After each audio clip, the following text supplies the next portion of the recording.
Peace and blessings, family. This is your brother asarimhotep with the Delaney Center for Egyptology, and this is the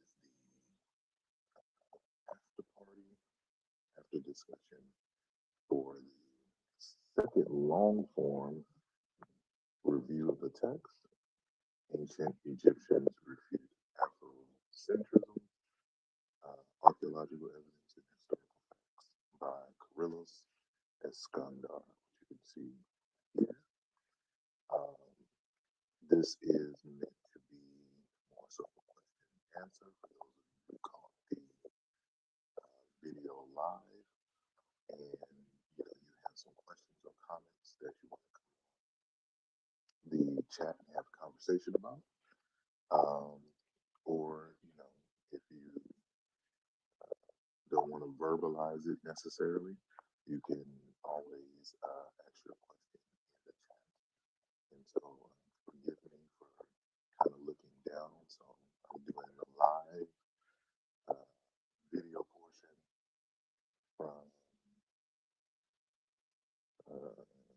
somebody said my audio. Can you hear me? Y'all can't hear me? Let me see.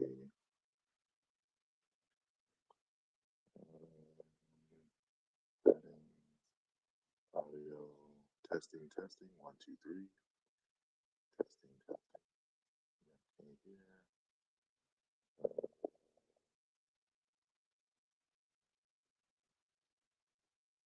So, can you hear me? Nope. Let me do this.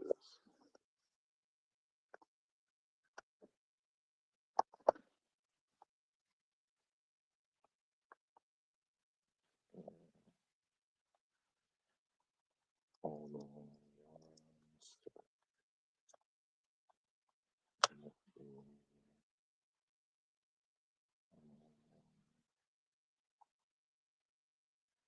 Let me do this.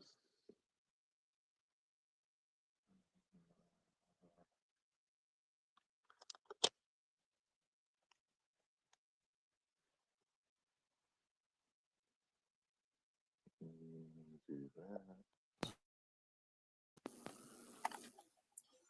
And we are going to do the settings.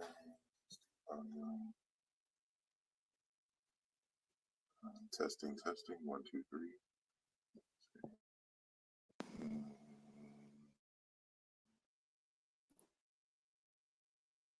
See, microphone, testing.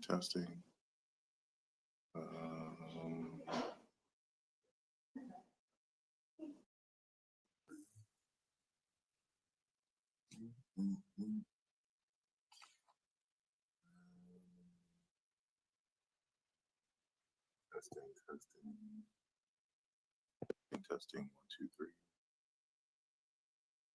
Let me go back. So what I'm gonna do is I'm gonna come out and come back in.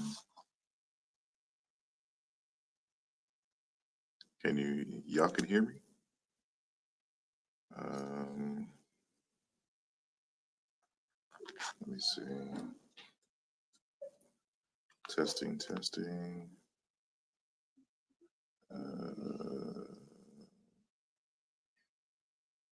So let me do this.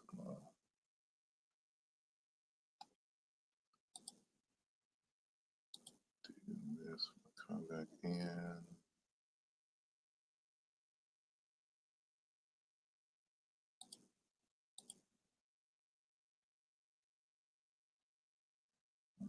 All right. So that's what I'm gonna do. I'm gonna come back in.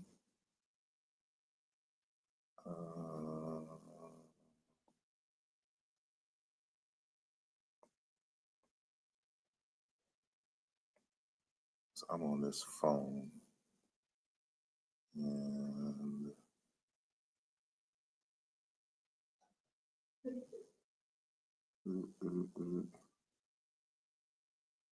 we're gonna get it together. We're gonna get it together. I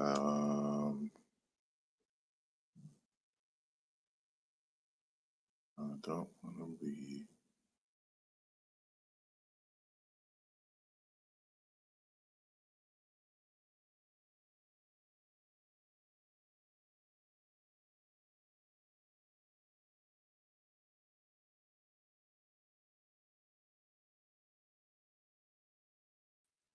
Enter the studio there. So we're gonna go back to the settings. We're gonna go to the audio. It's gonna say speakerphone, earpiece, earpiece. Let me see. Are y'all still able to hear me?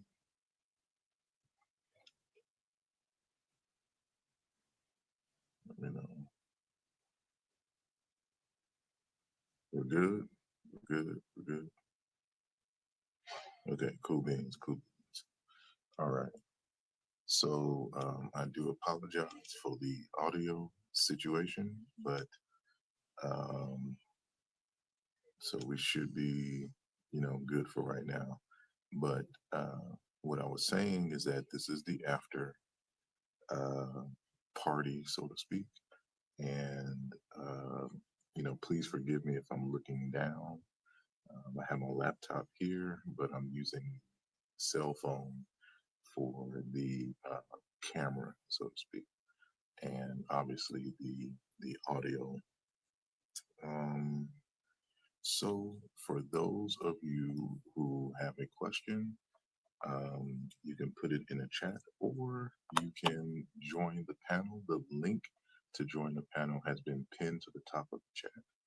So click the link, and then you'll be able to ask your question verbally or make your comment. So this is an open forum, so I encourage each and every one of you to join the panel so that we can have a discussion about the text that we were reviewing. Ancient Egyptians Refute Afrocentrism by Kyrllos Eskandar, who's an Egyptian tourist and self-proclaimed Egyptologist.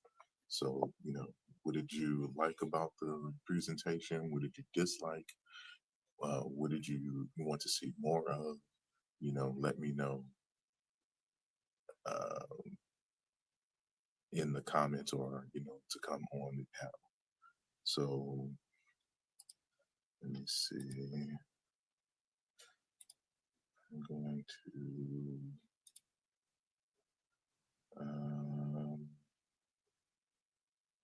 let me see.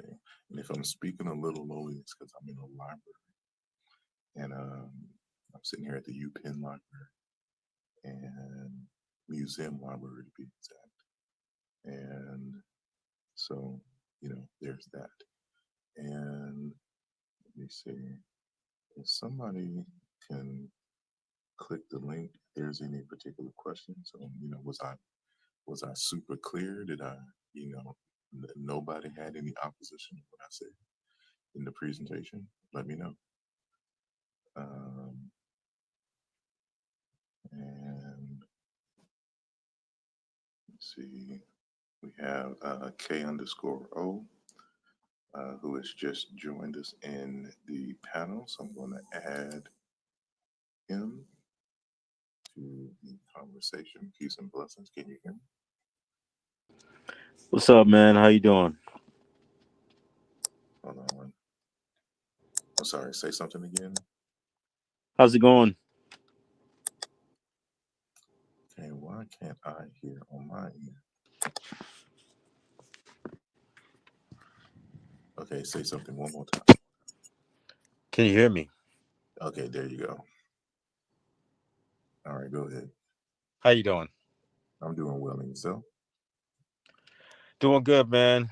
Again, great praisings to you, man. You always do thorough, professional, well cited presentations, and so much appreciation to you. Indeed. Appreciate that. Go ahead. Yeah, I'll just uh, speak to a few things. Yeah, I made a comment during the stream. Uh, it's something I haven't really heard people say, but it's a hunch I have that Okay. we look around the world and we see populations of people now, and we can't understand how a large population could have changed or come to be over thousands of years. And I say that to say, I think there's about 100 million people who live in Egypt now, Yeah. but we don't understand. I think most people don't. So if you think about that, there's 100 million people living in Egypt right now, and then most of them um, look like, to some degree, like the Asiatics, right? Mm-hmm. And then so I think most people say, how could it be that the people who used to live here were mostly what we consider black, when there's 100 million people living here now, and most of them look Asiatic? But we don't realize that I think even in 1800s, there was only like 10 million or less people in Egypt. And if you keep going back in time, there was even less people. And then if there's invasions or migrations over time, 4,000 years ago, it's very easy for populations to shift and us to have numbers today, and a growth in population today that may be hard to kind of um, correlate with the populations from back then if we don't realize how populations grow over time. Like, um, there's 330 million Americans now, and 200 years ago there was only like maybe a few million, you know, and a lot of them were Native American, some of them were white, and even small amount were black. And now there's way more black people in America than Native Americans. And so it's hard for people to see, how did the population shift if they don't understand the historical processes, and also just how populations grow when industrialization happens, when different medicine and everything happens. And I think that's a small kernel of thought process that people are not considering. And I think it's easy for people in like Egypt now, or North Africa now, to not understand, how could there be black people here at a time when all I see is people who look like me. Well, I mean, 300 years ago, there could have been a lot of different people who came into society when there was only 100,000 people in the society. And then they start having children with each other. Medicine changes over 200 years, and now there's millions of people. So that's a small aspect, I think, to throw in there. Indeed. And people also don't realize how important, like the Industrial Revolution was to the population explosion, right? Because now you can create processes and technologies that allow for, larger scale farming, as well as uh, the purifying and the bringing in of water to an urban center. So now you're able to create cities with millions of people are able to concentrate in one area, uh, versus 1,000 years ago, where that would have exhausted the resources, very very quickly. And but yeah, that's a conversation that, well, of course, the likes of us have all the time. But in these debates, especially on that other side, they don't see how. And this is why in the last video that we did, I showed those indigenous writings of the Egyptians talking about these large scale invasions coming from Asia. And so much so that they've settled and now become Egyptians, as the text say. But if you listen to any of the modern um, Egyptians, they swear there was no large scale uh, repopulation in Egypt. And so this is why I keep bringing the source material showing that yes, there was, and there was migrations, there was invasions, right? And then of course population explosions, because if they live there now, there's a good number of them intermingling with native folks, and this is of course changing the the phenotypes if they're of two extremes of the population. Is bringing in this foreign DNA. So if you do a DNA test on a random skull somewhere, and especially in a concentration where it was high Asiatic settlements, like in the Delta or in the Fayum area, right? Hmm.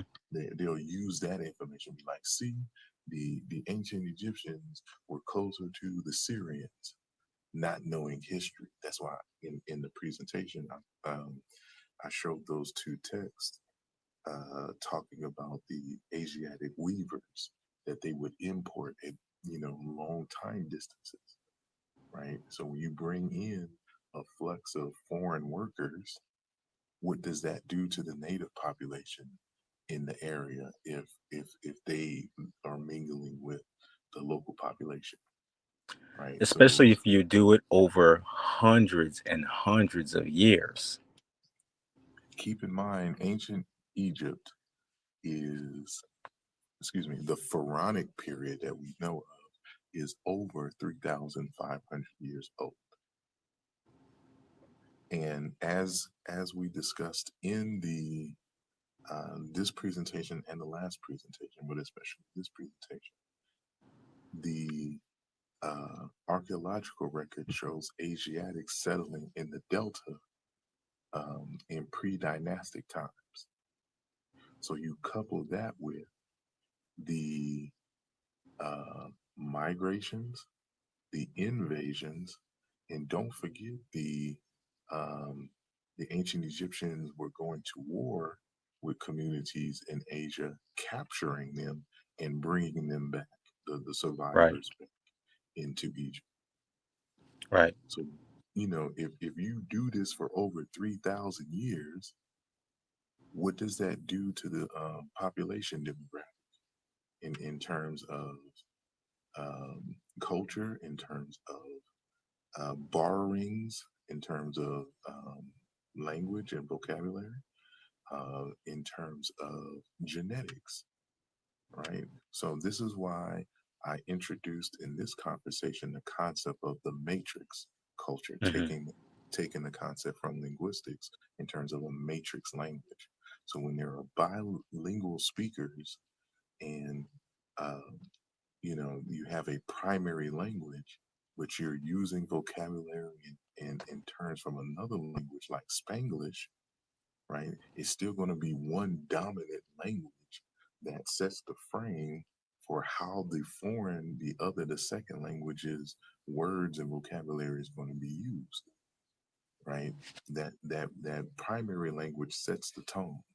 And it's the same thing when it comes to a particular civilization. It's created by a group of people, and it is their value system, it is their language, it is their customs and things that set the framework. So any and everybody coming into their fold is adapting to the power structure that exists with that one people. So this is what the Afrocentrists are looking at in terms of articulating the nature of ancient Egyptian civilization. We've been known in articulating this since the time of Diop and Chancellor Williams that there were foreigners in Egypt and who have adopted ancient Egyptian culture. So it's not about that, at all time periods. that every single person that existed in ancient Egypt was a phenotypically black person. That's never been the argument. What we're saying is that the original ancient Egyptians are black African folks. Their language is a black African language. Their culture is black African culture that we can find anywhere on the continent. And Asar, Go ahead. check this, right? It's like, I think, correct me if I'm wrong, but I believe that the Greeks ruled Egypt for 300 years. Something to that nature. Okay, so if you just, and we see it in our modern era, like how much population can change over a period of 300 years. Because if you think about it, when the Greeks ruled Egypt, the Greeks are going around the Levant, India, Southern Europe, Italy. They're traveling, and they're also, people are bouncing from all these places, also bouncing into Egypt, bouncing out of Egypt, going out. So people are moving over this period of time. And if you look at, we can take Spain. When Spain conquered Mexico, who's a Mexican? Because um, this listen, the Spaniards left Spain and then went into Mexico and started mixing in mass with the native people. Some of the people who were in Spain when they left were partially Arabic, because they were just conquered by they were conquered by the Moors and took over that population. So some of those Spaniards are part Spanish, but also part Arabic or part Amazigh or something like that, because they're also from North Africa. They also brought a few black people into Mexico, and those black people also who were enslaved were mixing with the natives or mixing with the Spaniards. So who's a Mexican genetically? And that has been since the 1500s. So if you go to Mexico today, you see people who look like they're Spaniard. You look see people who look like George Lopez. You see people who might look like one of us. So it's like, in our modern time, we can see how just a couple hundred years can make a population look very different, and then we can talk about the Mexican Spanish culture or the Mexican Amerindian culture. Who is the controller of that culture? Who created that culture when all the people who live there now can look a lot of different ways? And so that's the complexity that they're not maybe open or educated enough to understand.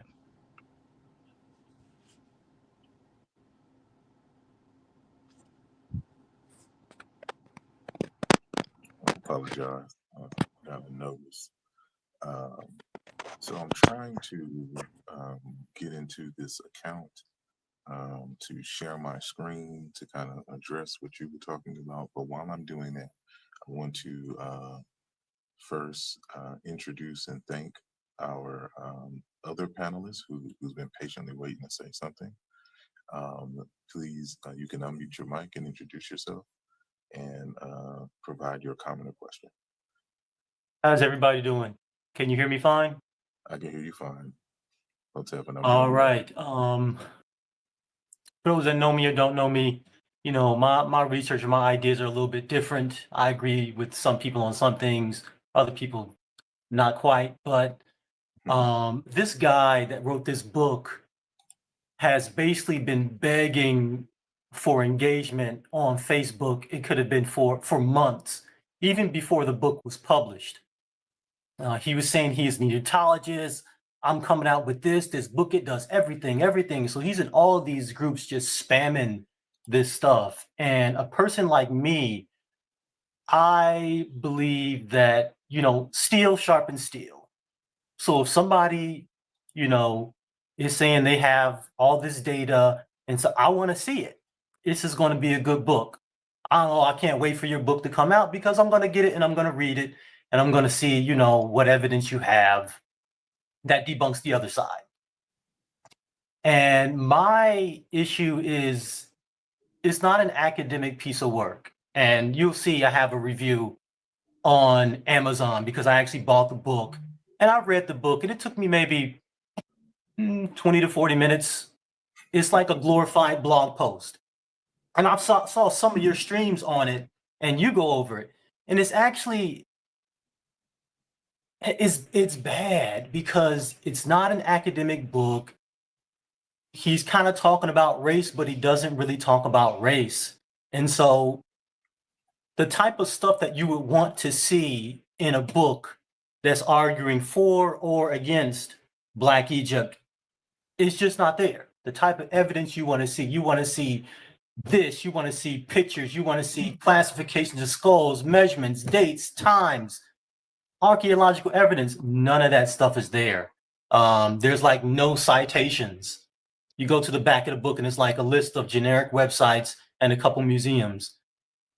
And I was just so disappointed. And to like prove a point, I'm not an academic, but if I wrote a book, I would write it in APA style, and it would have enough data in there where you see that I've done the work, I looked at references, and an actual Egyptologist can read it. Like, okay, this is right. Anybody in academia could read it and be like, okay, I see where you got this from. I see the data. But after I read it, I research it for terms. Skeleton is not in the book. Genetic is not in the book. Crania, no. DNA, no. Nilo-Saharan, no. Afroasiatic, no. Lithic, no. Pottery, no. Domestication, no. Measurement. Here we are talking about race and skulls and the word measurement or race or brown. The word brown is nowhere in the book. People have brown skin. The word pigmentation is not in the book. Arabia, Levant, mitochondrial, Sahara is not in the book. Data, the word data is not in the book, and the word Nile is not in the book. So you have a book on Egyptian origins that does not contain the word Sahara nor data. And it's just like, what are you doing? What are you doing? You made me waste my $12. $12 is not a lot of money, but you made me waste my $12. And it was just underwhelming. And you begged and begged and begged for the engagement, and like you produced this trash. And so in a way, refuting this type of simplistic stuff, it doesn't make us smarter either. Because it's like punching at a kindergartner. It's not going to be good. You want to train with better fighters. And I think on both sides, we need better fighters. Can I refute that? That's my analysis for now. Can I just I respect what you said, but I think first thing is this book and this what this allowed Asar to do was just, again, because he's been debunking this stuff for a long time, and a lot of other scholars, both white and black and non-black, have been debunking this, but it allowed Asar to synthesize the information he's had up to the present, and refute the guy's claim with a very good presentation, in my opinion. That's the first thing. And then the second thing is this: most people agree. Their argument is basically this gentleman's argument. Like, the most people who disagree is basically Eskandar's argument. So, however sophisticated it is, I know his is not that sophisticated. It's all the same argument. And I think what we got to realize is a lot of people are very emotionally attached to being anti-black. And that is the reason why they have these arguments. And then the other reason is, these people in North Africa and in Egypt, they are confused because their culture is not what race or whatever ethnicity they are. Their culture is Islam and Muslim and Muhammad. That is what their cultural identity is. But because of the West, the West has a national ethnic culture. They are trying to adopt that in order to hold on to what they feel is their states, or hold on to the legacy of Egypt for an economic gain. And so they're trying to superimpose a national ethnic culture on themselves when their culture is Islam, and they're confused. No, I agree and disagree. I guess my criticism is not really of Asar, because he's at a different caliber than the rest of the YouTube streets when it comes to this stuff. And I mean, you'll see people talk about race and stuff, and they'll go on for 4 hours and they don't produce one study with one skeleton. But they're talking about Negroid and Caucasoid. Or they'll have a 6-hour live stream, not one source. And so I guess the conversation just gets dumbed down. Overall, the overall community, the conversations gets dumbed down. And if you have a person that goes, Egyptians was white or this or whatever, and they have a little bit of a brain to them, in a way, the community will flail, not knowing what to do. And it's been weekend. It's like a role playing game, right? You start off at level 1 and you fight enemies, and you get to level 10, but you can't go back and fight level 1 enemies anymore. You don't get any experience for that. You got to fight harder enemies. And so I'm seeing the community has been beating up little people and saying somewhat the same thing over and over and over. And I think it's time to pivot into a more teaching, like your previous live stream with actual data and archaeology. I think we need more of that instead of talking heads. I don't want to say names and stuff, but you know who I mean, the talking heads, and they just talk for hours, but it's, you can listen for 4 hours and you won't actually learn anything. I think that those people are loud and in front of the conversation. Indeed. Yeah, I think I want to say again, we have to understand, and Asar knows this. Most of the people who are on the other side opposing Asar's argument, their argument is as sophisticated as Eskandar's. It's not That's really not that true. scientific. It's not that historical. Most That's of them not don't true. have. No, I don't know what you're talking about, bro. But listen, Asar, you speak to this. Asar, how often are you actually? I'm just saying, like, people in the world. We're not just talking about this online community, but most people who want to say that there are no Africans or blacks having anything to do with Egypt, most of them are not coming with data, research, and science that is as sophisticated as some of the authors you mentioned in this live today, I forget some of their names, but some of the people that you cited today. No one who says there's no Black Egypt, no one is coming with information that is sophisticated as those who are saying they were obviously Black. I disagree. You can look at what's coming out of academia with the Abu Sir report. Right? You can look at I'm what's gonna coming out of academia. I'm gonna let Asar take over. I don't think you know what you're talking about, but I'm gonna let Asar take over. Go ahead. So within the past, what's the Schunemann report with the mummies from Abu Sir? That came out of academia, and that's basically like they were not Black. They barely had any African ancestry, and the arguments they used were pretty sophisticated. The mitochondrial DNA, and you have 91 lineages, only one of which was African, sub-Saharan African rather. That was pretty sophisticated. The latest genetic study that actually just came out this week with the mummies from Libya, how they're saying they don't have any African ancestry or any affinities with sub-Saharan Africans, yet, in a global PCA, they cluster with the Maasai and Kikuyu. The mental gymnastics and the genetic data they use was pretty sophisticated. So I think you may not see it because of the circles that you travel in, but in academia, it's going on. on the internet with the genetics, how they try to say certain things are not African and certain lineages are African, and Africa is only this narrow thing measured by Yoruba. The cranial studies, the crania, overlaps with this, therefore it's not African because it's Mediterranean or Caucasoid, and it has to look like Jebel Sahabans from Sudan to actually be African. The arguments they use are actually quite sophisticated. Okay. But I don't think I've been around for 20 years. I feel you, but I think you're caught up. You're caught up in this whole conscious community stuff.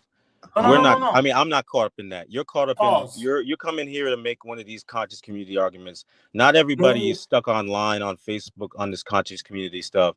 That could be you, but that's not everybody. All right. A lot of you guys come here and you're whittling down the spirit of the conversation because you're caught up in being angry at people like Brother Polite. This is not what we're talking about. But go ahead. I'm not part of the conscious community.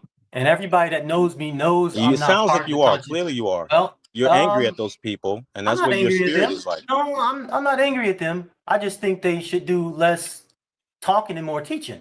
Well, this is not Asar, and Asar is talking about Eskandar's research, not about the conscious community. So stop bringing that spirit into this. Okay. I'll say this. The opposition lately, the people who you believe are the opposition, they have made some very complicated arguments using genetics and race and pseudoscience that goes beyond the scope of what most people can address. I'll leave it at that. And for evidence, you have the mummies from Abu Sir, you have the latest genetic study with an Upper Egyptian mummy from the Old Kingdom that they said was 0% African. You have the latest samples from Libya that they said were not African or no sub-Saharan. So if you read academic studies, you would kind of notice this. I've been around for 20 years reading these studies. I've known Asar for probably 15 to 20 years. And so a lot of us kind of go back a long time and aren't new to this. But I didn't grow up in the YouTube streets with the conscious community and all those guys. I didn't come into discussion with that. So that's like out of the sphere of what I really know. Peace. Can y'all hear me now? We can hear you. Okay. Wanted to interject a while earlier, and it looks like he has dropped off. Hopefully it isn't a connection issue, but if he is still listening or if he comes back to listen, I want to kind of address a little bit of what both of y'all were saying. And so, as I stated in one of the small form videos responses, that this book is just an expanded Facebook post, right? And it is for anybody who's a serious scholar to stand down because it's not worth it, right? And I gave the reason why I'm addressing it is because, it's part of a larger issue that many academics may not be conscious of. So there is a concerted effort by Egyptian citizens to try to counter the narrative of a relationship between Africa and Egypt in its African context, even to the point where they got a conference canceled that I was to be a participant in Egypt. And they do that with every group that comes into Africa. So this is part of that issue. And so what I wanted to do was just to make it, I don't expect anybody on the other side to change their mind about anything. That's not the point. The point is to have something on the web that is a counter to that information. So when they're searching Ancient Egyptians Refute Afrocentrism, then these videos have to pop up because it's in the title. You get what I'm saying? So now for those who are fresh and young in it, they'll have the opportunity to see some information that they haven't seen before and can go look further to investigate. It isn't, I don't expect, it's not a win or lose. It's going to be ongoing. This issue with the Black Egypt and the descendants of the mixed multitude that exists in the Arab Republic of Egypt right now, it's going to be ongoing in the same way that Christian apologists are fighting scientists and evolutionary biologists on the origins and evolution of life. No matter what you do, no matter what information you put out there, they are just anti-science. So they are going to flood the internet and literature with a whole bunch of misinformation. It's expected, but you just have to counter it, right? So what I'm doing is just providing source material and particular arguments that could be used by the future generation coming up if they want to attack this, while I'm simultaneously doing my serious research in other areas and preparing for publications to have conversations with academics on these particular questions and the like. So it's just a matter of being able to walk and chew gum at the same time. And so this is, so again, this isn't a, I don't intend to change the heart of these. You can't do it. That's not, it's just to have on the web, some information, so that when people are looking, when he's on Facebook making all these claims and he's promoting his book, then there's going to be these videos telling the world that this book ain't crap, and I this get is it. what to look out for. That's it. I get it, and you done a very good job. It's one of the reasons I left a review on Amazon, because people that don't know any better are looking, and you got to let them know, like, yeah. Matter of It's fact, just, I want to see a good, at my age, I want to see a good fight. I want to see a good fight. but see, this is what you may or may not understand. We've put those challenges to the academics, but they don't want to engage directly these arguments. I've been threatened a million times by people on the internet that they're going to get so and so scholar, saying to come handle me. I'm like, here's my phone number. Here's why you will set it up. But they never do. And because the scholar, the academic, has more to lose than the internet tour guide. Their reputation and things is on the line. Is it though?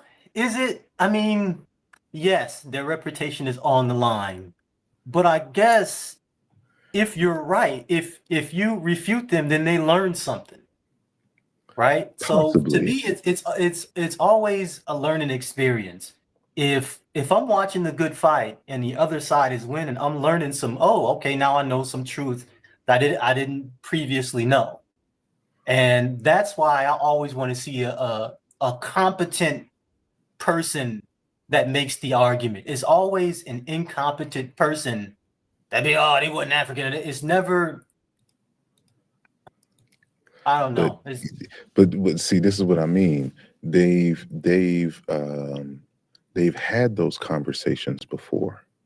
Yeah. And it is, see, like a lot of folks remember the 1974 Cairo Symposium. And I don't know why everybody just keeps bigging up this symposium as this was the end all be all on addressing the Africanness of the ancient Egyptians. It's really kind of the first time on a world stage that African scholars are allowed to present their arguments, against some of the top-notch Egyptologists of the time. And that's what makes that conference important. But it wasn't the only conference. For example, there was a 1996 conference in Barcelona, Spain, along similar lines. And of course, Sheikh Anta Diop had passed by this time, but Theophilo Benga was there. Dr. Mubabinge Bilolo was there. Dr. Oscar Fuma was there. Sheikh Anta Diop's son was there. You also had Dr. Alan Anselin, who was there. And these are some big names in Egyptology. And they had these, like, there was a debate between Christopher Ehret and Theophilo Benga on the validity of the Afroasiatic language phylum, right? And Christopher Ehret had to admit that there was no basis for Afroasiatic. However, he wrote a book in 1995, on Reconstruction of Afroasiatic. I think you froze up. But it's interesting. Did I? What was the name of that book? I think you Can you froze see me? up. We can see you. You can see me, but you don't see me moving. In and out. We lost you at. Like He wrote the book in 1995. Yeah, it's reconstructing Afro or Afrosan. Hold on one second. Let me. I'm like looking back. I think I got it on my shelf. It's a yellow book. It's a yellow book. Yeah, I'm looking for the yellow book. The Reconstruction of Afroasiatic. I got it, but there.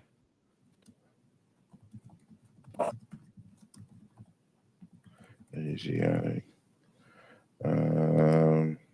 It's University of California Press, Reconstructing Proto-Afroasiatic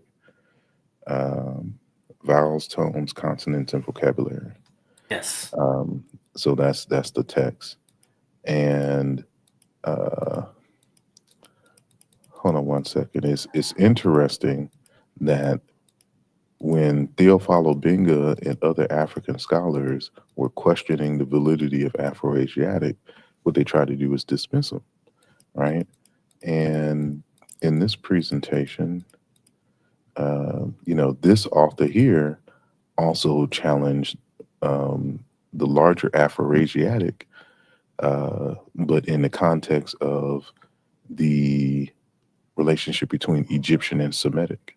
So this article or chapter in the book is rethinking the relationship between Egyptian and Semitic, the morphological, lexical, and phonological evidence, right? And in the text, he in terms of his towards the end of the book, excuse me, the end of the chapter, the article, he says, although Egyptologists and Semiticists alike agree that ancient Egyptian and Semitic are genetically related based on morphological evidence, they have yet to establish systematic sound correspondences. Remember, this was published in 2024. They have yet to establish systematic sound correspondences between the two language families. The lack of sound correspondences, in turn, raises doubts about the relationship between Egyptian and Semitic and necessitates a renewed analysis of their shared features. In this talk, I will review the morphological, lexical, and phonological evidence for a genetic relationship between Semitic and Egyptian by comparing Proto-Semitic and internally reconstructed Egyptian forms, a standard historical linguistic procedure that has helped establish, must be from its abstract, language families ranging from the Indo-European to Uto-Aztecan. Based on this comparison, I argue that there is insufficient evidence to support a genetic relationship between Egyptian and Semitic. This is not to say that the two language families are not genetically related, only that it is impossible to detect the genetic relationship between them using current methodology. And I don't know if I have it on. No, I don't have it in this because this is a presentation that I did in 2022. So I have the book. I don't have it on me. I'm in the library right now. But the conclusion is like, so what he says is in the actual article that Egyptian and Semitic cannot be related. And this has a bigger implication for Afroasiatic, because if Egyptian and Semitic are not related, only one of them can be an Afroasiatic language if Afroasiatic exists, right? So he's questioning the validity of Afroasiatic. So if you can't establish a relationship between Semitic and ancient Egyptian, only that means that only, if Afroasiatic exists, only one of them could be. So Egyptian is either Afroasiatic or Semitic is Afroasiatic, but they can't be both in terms of the relationship. And these are the kinds of things that was said, decades ago by the Black African scholars. And so, based on the same evidence or lack thereof.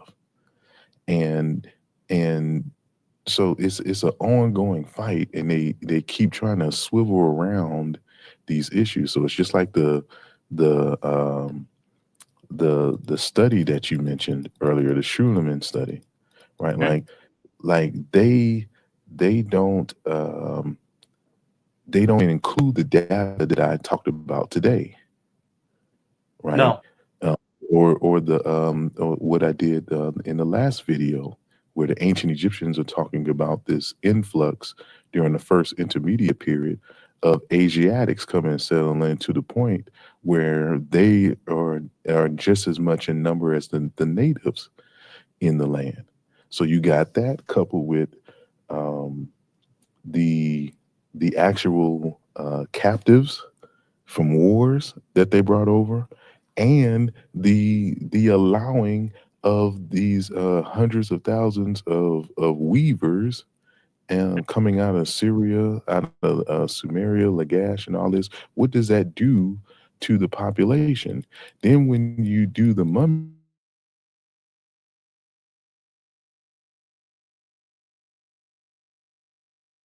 You broke up again here. and other Persians or whatnot settled, right?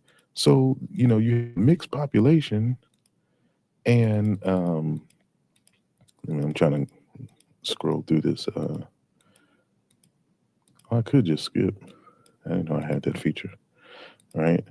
So you get these Fayum portraits of, everybody thinking that this is what the ancient Egyptians look like in the Old and Middle Kingdom, but these all come from an area where all the Greeks and all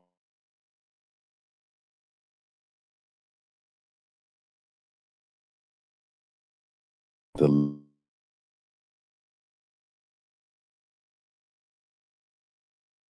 We're losing you a bit again.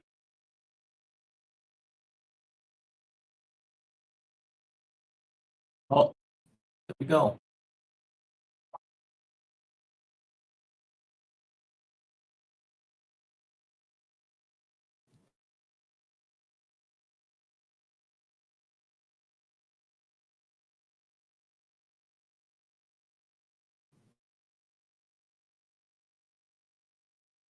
still hear me? You're back. Let me do this. Can you hear me still? We can hear you still. Okay. It's just that library internet Yeah, man. I is don't. throttling you. It is. It won't let me be great. No. But so I'm just trying to see if it's the internet or if it's an issue of memory. It's And likely so the internet. that's why I turned the camera off, just to see. But if y'all just want to see me, I still have my other camera on. Hold on. If I could hit it. There we go. So even though I'm talking on one computer, the visual is on the other. It's just for. But I see KO has come back. I don't know how much you were able to hear, when you got cut off. But do you want to respond to anything? No, I'm just listening You know, I'm just listening. I'm a bit curious what the other brother found intriguing or interesting or educational from your presentation. I'm curious to hear what he thinks about your presentation today.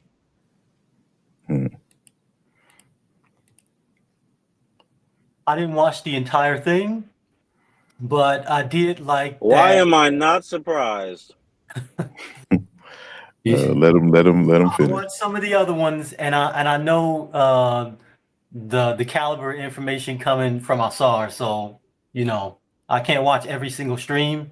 I do have other things to do in my life, but I like when Let me just someone interrupt has a you real stream. quickly. Can I just Hold interrupt on, you real quick? hold on. Let him finish. Go ahead. Okay, brother. my bad, my bad. When I can't watch a person stream, basically try to go through it as fast as I can and see what sources they produce, what peer review is on the screen, and I can go, okay, they're talking about this, they're talking about this, they're talking about this, they're talking about this, and based on the sources, I can get a feel if that's okay. I'm going to go back and watch that when I have time, and so that's something I will go back and watch when I have time, based on the sources that I was able to gather, just going through it in like 10 minutes. So I like that. For me, it's all about the sources. What can I learn? Because I found when people are just like talking for hours and you just see their face talking, that can be good. But if they aren't showing sources, the other people that are not familiar with that data, it just sort of goes in one ear, out the other, and they don't really go back and absorb that themselves. So they can sort of repeat what Asar says, but if someone asks them a question on it, they're stuck because they never read the source in the first place. So for me, I like sources. I like to read. And when I'm speeding through someone's video and I see a bunch of sources, hey, that's good. Note quickly Can I respond to that? that. Well, hold on. Before I let you respond, I just want to give an announcement. So uh, the presentation was pre-recorded, and so I've been utilizing a feature now that allows for you to kind of timestamp the video.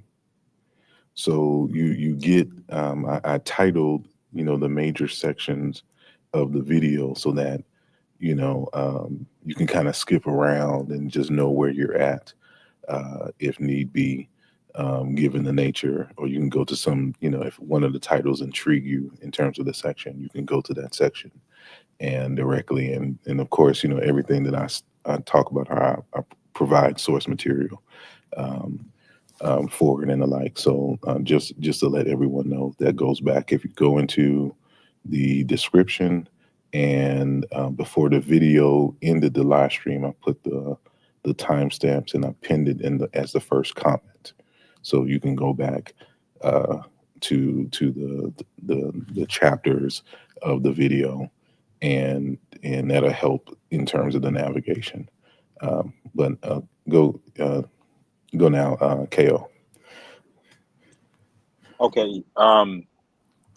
I'm not really gonna directly respond to him. It's because it's not about the brother. You know what I mean? And it might seem I'm a little hostile, but it's not really about him.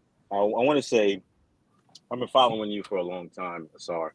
For I want to say maybe going on closer to 10 years. You know what I mean? And I've been lurking, so I haven't really. Most of the time I've been following you, I have not actually participated. I've just been watching your videos. And I want to say that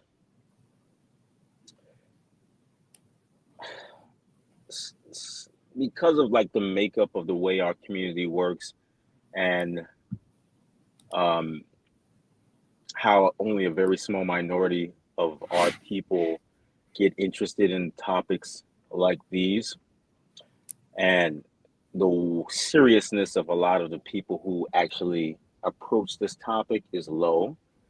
I think it's easy for, and I'm not saying this about the brother, but it's easy for a lot of people to not realize the sophisticated nature, seriousness, intellectual capability that you have come at this, Asar. So I just, My response is more of I want to just let you know, as your brother, Asar, that I recognize just how talented, educated, and how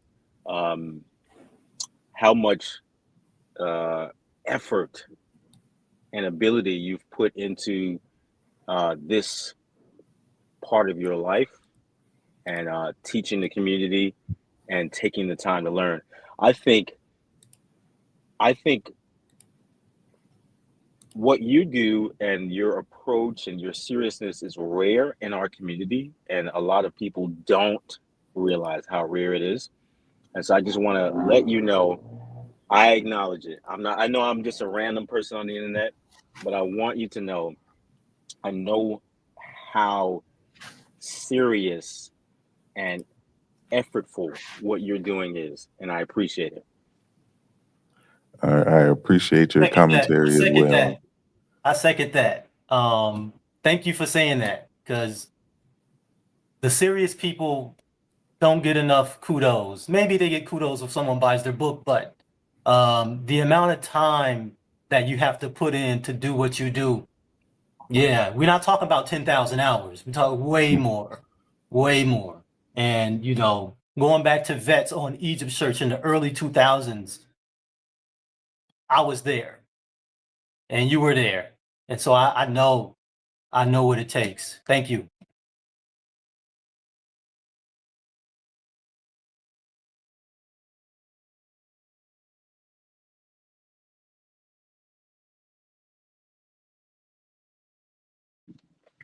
So I'll just be watching it. Sorry, I'm gonna log off the chat and just watch from the YouTube. All right.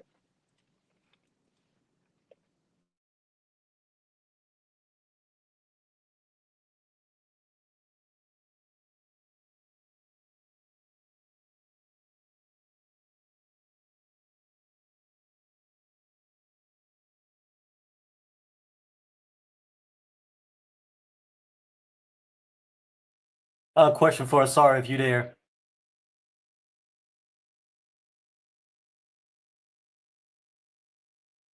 I can't hear you. I can see you though.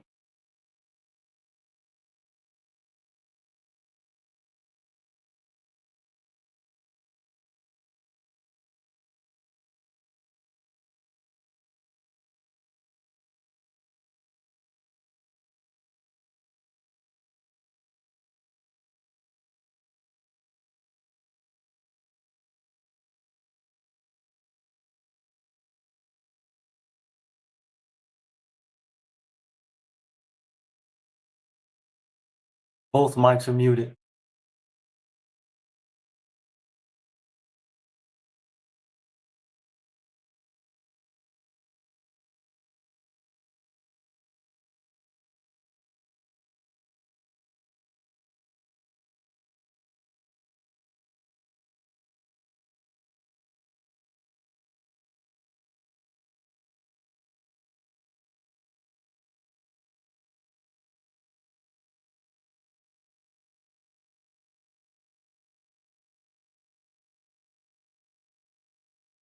Okay, on this note, let me break out. I may stop back in later.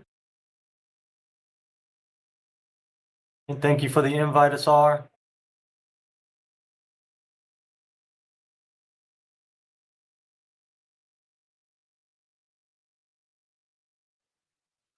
Testing. Can you at least? Can hear you. All right. So this is coming from the cell phone. I don't know what's up with the laptop at the moment, because I think it's an issue, because I've been having issues with the laptop itself, and I just ordered a new hard drive for it. So I'm thinking this may be the source of the issues I'm having with this streaming right now. But so I was asking when I was sharing my screen if y'all could see the screen, because I couldn't see it on my phone, but I could see it on here. So yeah, like something else is going on with this computer, and I'll have to investigate later. But I was saying that I appreciate, again, both of y'all commentaries. And, it's, for me, it's about just leaving the information where it's accessible to folks, even if I don't get the engagement now, you know. So there's a lot of text that, like I'm in contact with a number of scholars, and they'll be surprised that someone like me have found their article or their book and has read it, because they didn't think anybody would read it, and All I'll be right. like a lot younger than them. And so uh, they're surprised, but it just goes to show that, if you build it, they will come. Oh, Just may not when you first built it, but if you just put the information out there and have it accessible to them, then the right person will come along and be able to utilize that information and take your data further. Just how people have even on Egypt search and have found those source materials that people have brought, and they've been able to come to certain conclusions themselves, even in the midst of all the chaos that is on that website. But let me see. Hold on, someone asked a question: was there any information in the book that you found correct or surprisingly accurate? There was some details in terms of where you can find certain artifacts. That's correct. Um, in terms of his overall argument, really none. The only argument that I've agreed with is like, I don't know if you can see that, there's a lot of Black researchers and even Afrocentric scholars, and they're not the same. And I have to put that out there, right? They will use this photo of Mentuhotep the second and say that the Egyptians depicted themselves as pitch black, like Southern Sudanese folks, right? But they skip over his other images where it's a reddish brown color, and that's how he's depicted in most of his picture, right? So what he says here in this section, I agree with, in terms of that the blackness in these representations, the same with Amose Nefertari that we showed in the presentation earlier. These are symbolic, and they're depicted as pitch black after death, right? And there's a statue of Tutankhamun. There's two of them actually.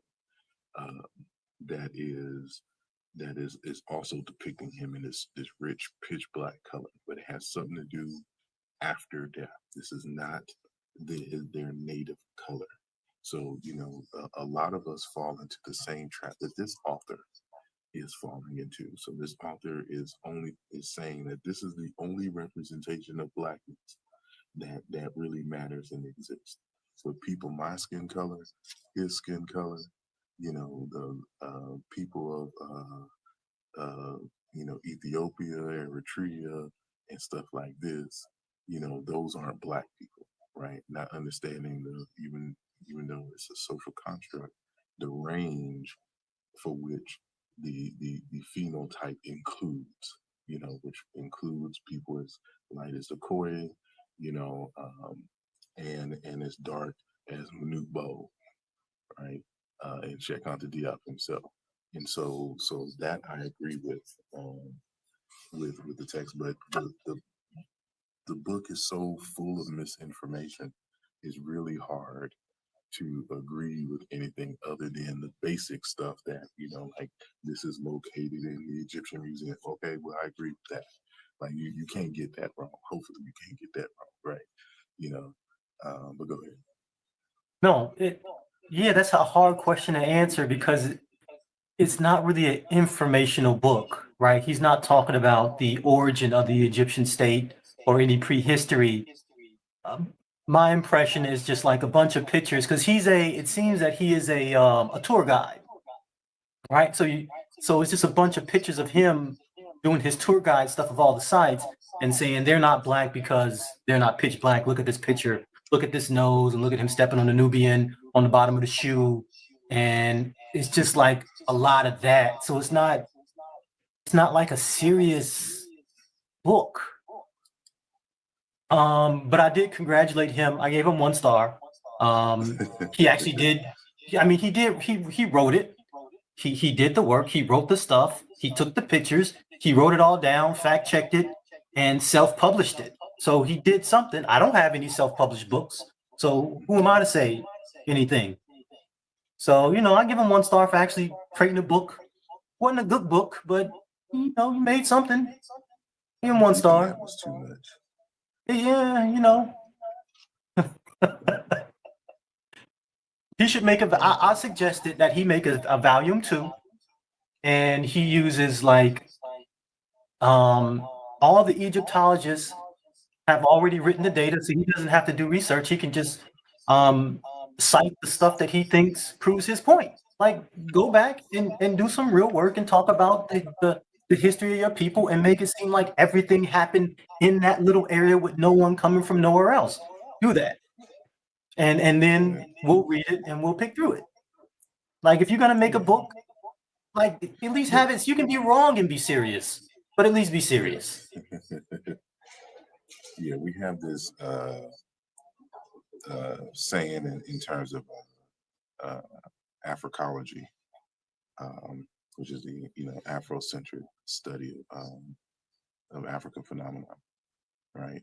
That you want to get to the point where even if they deny your conclusion in terms of your opposition, even if they deny your conclusion, that they can't deny the rigors, of your analysis, right? It at the end of the day, it needs to be a rigorous work. And, it should not be easy to summarily dismiss your arguments. And you can summarily dismiss because, out of all the things that you mentioned in the text, one of the things that I mentioned in the first videos is that there's no discussion of what Afrocentricity is. There's no citation of an Afrocentric book, no defining nothing. Like, how are you going to write a book with the word Afrocentrism in the title without citing Afrocentric scholars? You have 1 page of references, literally 1 page. This is it. Can I piggyback on that? Go ahead. Part of my review says, did I mention this is not an Afrocentric book? In an attempt to refute Afrocentrists, the actual Afrocentric position should be introduced, explained, and falsified. During this falsification, an alternative interpretation based on data, preferably peer-reviewed data, should be introduced to the audience, explaining the scientific inaccuracy and, better yet, the pseudoscientific nature of the Afrocentric argument. None of this has been done. So if you're saying we pseudo and you're gonna do it, say this is what they're saying, this is why it's wrong, here's my data, you should believe my conclusion instead of theirs. And he didn't do it. At all. He didn't do it. And I was getting hyped up in the weeks and months prior to the publication. I'm gonna get this on day 1. This is gonna be lit. No. Total killjoy. And matter of fact, this is one of the reasons why in the first long form video that I had to frame the argument that Egypt is in Africa, that the Egyptians were born out of Egypt, and in terms of an Afrocentric perspective, first and foremost takes the perspective of the Africans who are subjects of the study as priority, right? So when they make the argument that there was no influx of Asiatics, I went directly to ancient Egyptian texts. where they said this exclusively in several texts. So an Afrocentric perspective is the perspective of the Egyptians themselves about their lives. Now we can add, perspectives and commentary, but the priority rests with the African group who is the subject of the study, right? And so this is what we mean when we talk about Afrocentricity. Is the perspective of the group of study who are Africans has priority over everyone else's interjections and interpretations of their reality. That's it. Yes, right? I agree. It's not anti-physics. You can't defy the laws of physics. When I'm explaining about African groups, you can't do any of that. But if the people themselves say, "God dang, it's a whole bunch of Asiatics here. Where'd they come from?" They're taking all of our jobs. Basically, now you can interrogate that and go, okay, well, is there any linguistic evidence? Is there genetic evidence of this? Is there any textual evidence coming from the other side? You can start interrogating and having those discussions. But the priority is from the people themselves, right? Because this provides a context and a possible reason for why native Egyptians migrated southernly. If they feel that they're getting pushed down and they're constantly getting invaded, what happens when people get invaded? Do they stand there with their hands up and be like, yeah, just take me? They either run, fight, or get captured, or mix. That's what I'm saying. It's everything at once. It's people can like there were several droughts. Remember, you talk about the desiccation of the Sahara pushing Egyptians into the Nile Valley. And I don't know if you saw that part of the discussion, but that was discussed here as well. I saw it. And so if the desertification and the lack of water causes them to move into Egypt, those periods of drought and things of that nature, what are the Egyptians going to do in that situation? They're going to migrate and move as well. So in what directions do they move, trying to find water? Like these are the kinds of things that you have to ask, given the testimony of the Egyptians themselves, right? Like when you look at the tale of Senuhe, and the like. So like it's a serious work. It takes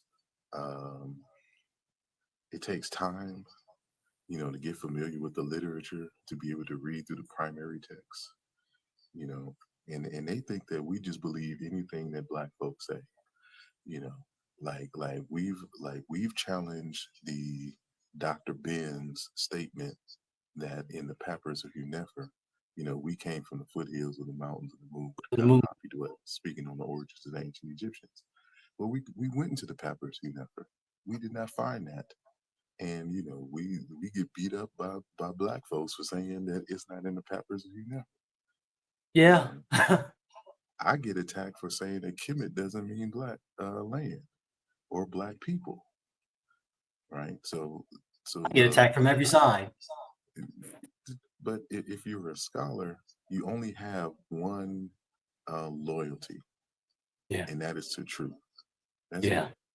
Regardless of what my perspective, my bias is in terms of the overall information, at the end of the day, I got to make sure as much as possible that the information itself is right and exact, and then I can go from there and make any other interpretations or synthesis based upon my knowledge or lack thereof.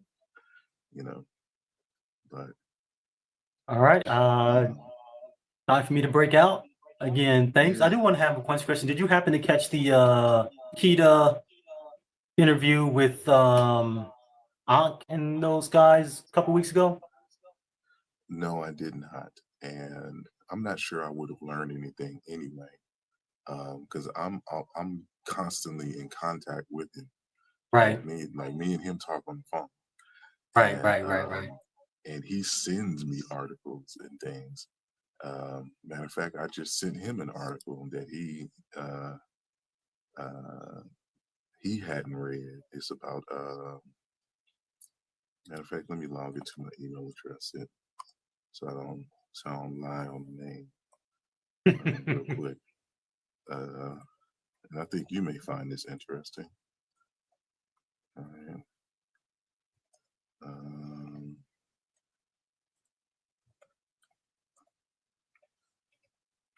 It wasn't the scientific paper though that I sent him, but it was a summary which led to the scientific paper. So okay.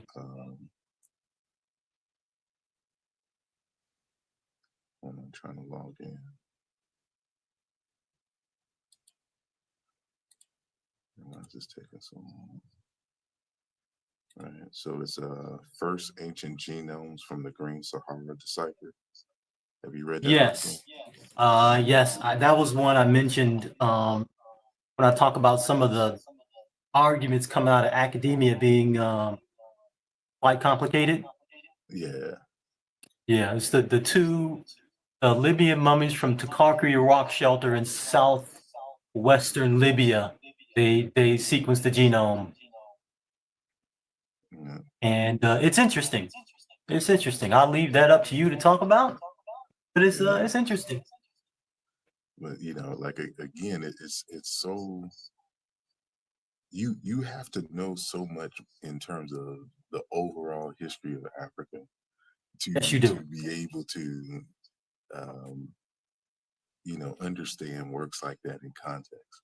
But I was just saying that, you know, as far as Dr. Keita is concerned, if he does a lecture or something like that, it's going to be very beginners for, you know, so that isn't me on that. But I speak with him frequently. Oh, that's good. All right, well, channel, you guys enjoy. I got to break out and do family stuff, family time on Sunday. All right, everybody enjoy. Have a good day. Indeed. Peace. All right, peace. And well, if there are no more questions, I will wait a little bit to see if there's a secondary question. Or if anybody else want to jump on. If not, I will end the after party and get back to some studying. So I'm doing, this is my book though, even though we're in the library, the historical study of African religion. I'm gonna do a video soon about something in here. And what else have you been reading today? Trask,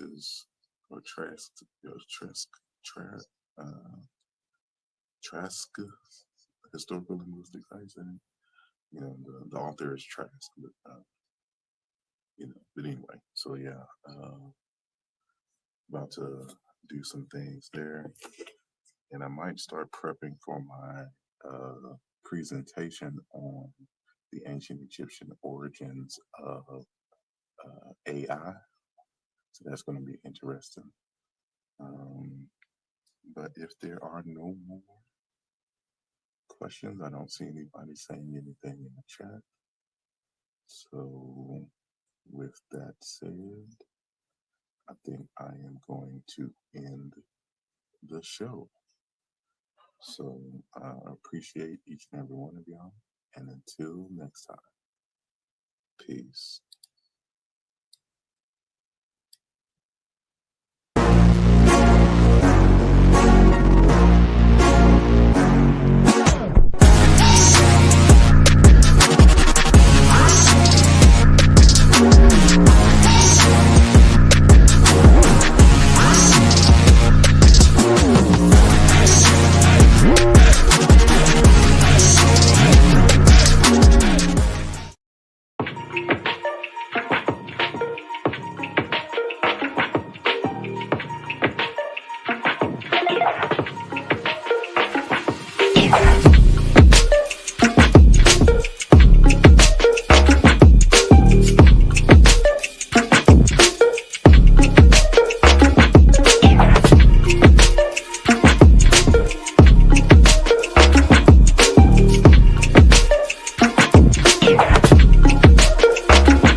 This program was created with the love and support of all our Patreon members and subscribers.